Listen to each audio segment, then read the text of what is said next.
আল্লাহ নবী সাল্লাল্লাহু আলাইহি সাল্লামের সরাসরি হাদিস, যে ব্যক্তি খবরের 3টা প্রশ্নের জবাব দিতে পারবে না, রাসূলুল্লাহ সাল্লাল্লাহু আলাইহি সাল্লাম বলেন আল্লাহ তাআলার পক্ষ থেকে তখন ফেরেশতাদের কাছে ঘোষণা আসবে, আফরিশুহু মিনান নার ওয়ালবাসুহু মিনান নার ওয়াফতাহু লাহু বাবান ইলান নার।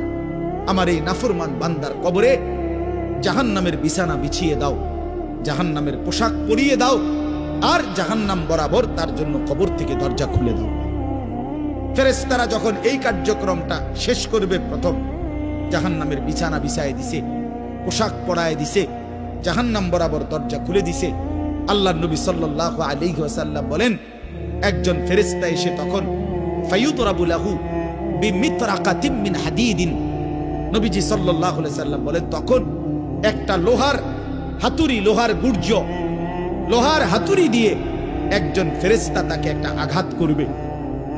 কি আঘাত, কোথায় আঘাত করবে? সরাসরি হাদিসের শব্দ, বরবাতান বাইনা উজনাইহি, তার 2 কান বরাবর একটা আঘাত করবে।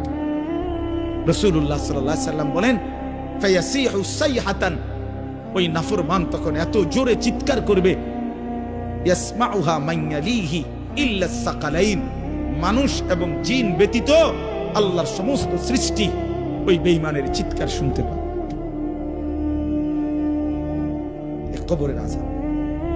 ছেলেরা আমার, দোস্ত আমার, বাপ আমার, বন্ধু আমার,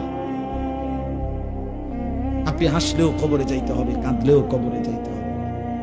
রাজপ্রাসাদের ওই অট্টালিকাতে যে থাকে সেও একদিন মরে যাবে, জীর্ণ কুঠিরে কুড়ে ঘরে যে থাকে সেও মরে যাবে। জীবনে যে কোনোদিন সুখ দেখে নাই, দুঃখের সাগরে, তারও মৃত্যু হবে।